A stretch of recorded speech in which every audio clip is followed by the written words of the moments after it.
Assalamualaikum warahmatullahi wabarakatuh. Perkenalkan, nama saya Amin Aziz. Di SMK Ma'arif Enjong ini saya ditugasi untuk menjadi wakil kepala sekolah bidang kesiswaan. Pertama-tama marilah kita panjatkan puji syukur kepada Allah Subhanahu wa taala yang telah memberikan banyak sekali kenikmatan pada kita, dan sholawat serta salam mari tetap kita curahkan kepada junjungan kita Nabi besar Muhammad Sallallahu Alaihi Wasallam. Selamat bagi adik-adik yang sudah diterima menjadi siswa baru di SMK Ma'arif Enjong. Pada kesempatan kali ini saya akan menjelaskan tentang tata tertib yang ada di SMK Ma'arif Enjong. Di sini saya sudah memegang dokumen yang terkait dengan peraturan yang ada di SMK Ma'arif Enjong. Mohon disimak dengan baik agar adik-adik dapat mematuhi segala sesuatunya terkait dengan peraturan yang sudah ditentukan oleh pihak sekolah. Tata tertib SMK Ma'arif Enjong yang pertama adalah peserta didik hadir tepat waktu. Kemudian bagi yang terlambat diperbolehkan mengikuti kegiatan belajar mengajar setelah mendapatkan izin masuk dari guru BK. Ingat, guru BK. Kemudian poin yang kedua adalah peserta didik dilarang meninggalkan kelas atau sekolah tanpa izin guru BK. Lagi-lagi guru BK, bukan izin ketua kelas. Apalagi ketika adik-adik ingin meninggalkan sekolah, ya, izinnya adalah ke guru BK. Mengerti? Kemudian pada poin yang ketiga, peserta didik yang berhalangan masuk sekolah harus ada surat keterangan, yaitu dari orang tua. Apabila dikarenakan sakit, harus ada surat keterangan dari dokter. Poin yang keempat, peserta didik wajib menggunakan seragam sesuai dengan ketentuan sekolah. Ketentuan ini akan dibahas secara terpisah pada video tentang seragam sekolah. Jadi pastikan adik-adik membuat seragam itu sesuai dengan ketentuan yang sudah dikeluarkan oleh sekolah. Poin yang kelima, model seragam harus sesuai dengan ketentuan, di mana panjang rok untuk perempuan itu semata kaki. Bapak sering melihat siswa perempuan ada yang dipangkas menjadi lebih pendek. Nah, itu tidak boleh. Kemudian bagi laki-laki celananya itu longgar secara normal saja. Tidak pensil atau longgar berlebihan atau jutbreng. Nah, jadi kalau ada yang seperti itu berarti itu tidak sesuai dengan ketentuan dari tata tertib sekolah. Nomor 6, peserta didik laki-laki dilarang menggunakan aksesoris kecuali jam tangan. Jadi bagi adik-adik yang suka mengkoleksi aksesoris seperti gelang, kalung, itu sebaiknya disimpan saja. Karena yang diperbolehkan di sekolah adalah hanya jam tangan saja. Poin ketujuh, peserta didik tidak menggunakan jaket, topi, seragam selain seragam sekolah, dan selama jam belajar berlangsung baik di dalam kelas maupun di lingkungan sekolah. Tapi ini ada pengecualian ketika musim-musim ekstrim, misalnya dingin, ya tetap ada toleransi, adik-adik pakai jaket itu boleh. Tapi untuk gaya-gayaan, untuk menunjukkan fashion itu tidak, karena pada prinsipnya menyederhanakan penampilan itu lebih baik. Poin yang ke-8, peserta didik perempuan dilarang menggunakan perhiasan yang berlebihan. Sekali lagi, poinnya di sini adalah untuk menyederhanakan penampilan.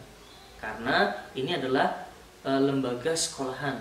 Jadi, jika adik-adik ingin menggunakan aksesoris, perhiasan di luar dari ketentuan yang sudah dikeluarkan oleh sekolah, silakan kenakan ketika berada di rumah atau hari libur saja. Nomor 10, peserta didik selama di lingkungan sekolah harus berpakaian rapi. Jadi bajunya dimasukkan, dirapikan agar suasana itu lebih tertib. Yang 11, nomor 11, peserta didik dilarang merokok. Ya, jadi dilarang merokok. Nomor 12, peserta didik laki-laki berambut pendek. Ya, jadi agar rapi seperti itu. Bapak sendiri sering menemui siswa laki-laki yang berambut gondrong. Nah, itu tidak sesuai dengan ketentuan sekolah. Ada satu cerita yang cukup menarik. Pada suatu ketika teman guru itu ada yang mengantarkan siswa untuk mendaftar pekerjaan. Ketika mendaftarkan pekerjaan, ternyata rambutnya panjang. Setelah melakukan sesi pendaftaran, diketahui bahwa siswa tersebut gagal. Ketika ditanya oleh teman guru tersebut, kenapa siswa kami itu gagal? Jawabannya simple. Dari pihak perusahaan tidak mengendaki rambutnya tidak rapi, karena itu bisa mencerminkan penampilan yang kurang rapi dan sebagainya. Alasannya seperti itu. Ya, beliau menjawab bahwa maaf, siswa bapak tidak bisa menata rambutnya saja, penampilannya saja, ya penampilannya saja tidak bisa ditata seperti itu, apalagi mau menata pekerjaan. Jadi itu sebuah kritik yang akhirnya menjadi catatan bagi kita. Jadi tujuan di sini adalah agar adik-adik terbiasa untuk rapi.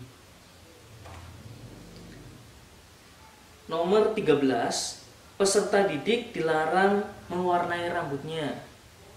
Ya, kadang-kadang sering sekali rambutnya diberi warna kuning, ya, pirang dan sebagainya. Ya, itu tidak dibenarkan di tata tertib ini. Karena sekali lagi poinnya adalah menyederhanakan penampilan ketika sekolah itu adalah yang utama. Ingat, tujuan adik-adik untuk datang sekolah itu adalah untuk belajar. Nomor 14, peserta didik wajib menjaga kebersihan lingkungan sekolah. Jadi lingkungan sekolah ini kebersihannya merupakan tanggung jawab bagi kita semua, Bapak Ibu guru dan terutama peserta didik atau adik-adik itu sendiri. Jadi mohon untuk menjaga kebersihan lingkungan sekolah. Nomor 15, peserta didik wajib ikut merawat dan menjaga sarana dan prasarana sekolah.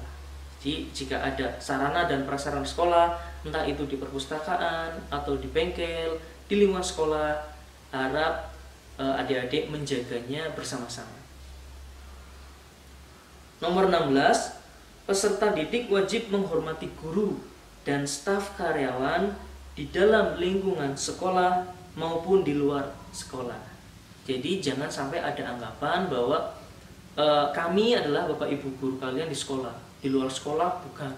Merasa tidak kenal dan tidak menghormati ketika bertemu di jalan. Itu bukan merupakan tata krama yang bangsa ini anut.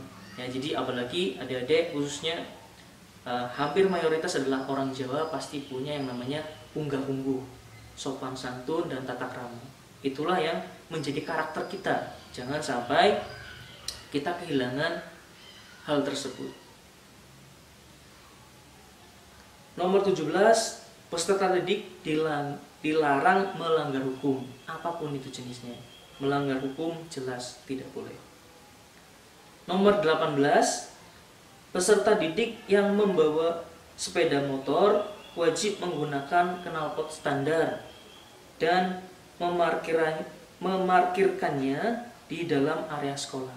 Jadi perlu diperhatikan bagi adik-adik yang knalpotnya itu tidak standar, bobokan dan sebagainya, itu sudah membuat gaduh dan mengganggu kenyamanan dan ketertiban orang lain. Ya, jadi harap distandarkan kemudian diparkirkan di lingkungan sekolah yang sudah disediakan. Apabila adik-adik nanti karena sepeda motornya itu knalpotnya bobokan dan parkirnya itu sembarangan, ngumpet-ngumpet, ya, diselesepkan di mana seperti itu, kemudian terjadi kehilangan, itu bukan tanggung jawab dari sekolah. Karena kasus seperti itu pernah terjadi di banyak tempat, juga banyak seperti itu. Kemudian ketentuan poin B, sanksi bagi pelanggaran tata tertib. 1. Bagi peserta didik yang melanggar tata tertib akan dikenakan sanksi berupa A. Teguran, B. Peringatan tertulis, C. Kedisiplinan, D. Dikembalikan kepada orang tua atau walinya. Kedua, bagi peserta didik yang melanggar hukum akan dikenai sanksi sesuai hukum yang berlaku. Karena ini sudah hubungannya dengan hukum, jadi harus dikembalikan ke hukum yang berlaku. Kemudian di sini ada tambahan. Hal-hal yang belum diatur dalam peraturan ini akan diatur kemudian hari. Pemeriksaan atau sidak dilaksanakan sewaktu-waktu tanpa informasi dan pemberitahuan kepada peserta didik. Itu tadi sekilas tentang sosialisasi peraturan yang ada di SMK Ma'arif Endut Tanjung. Peraturan ini digunakan atau diadakan untuk menciptakan ketertiban dan agar tidak ada pelanggaran terhadap hak-hak orang lain. Jadi harapannya adik-adik taati, patuhi aturan yang sudah berlaku di SMK Ma'arif Endut Tanjung. Demikian dari saya. Mohon maaf apabila ada kata-kata yang salah. Jika ingin bertanya, silakan secara langsung ketika tatap muka nanti. Saya Ri, wassalamualaikum warahmatullahi wabarakatuh.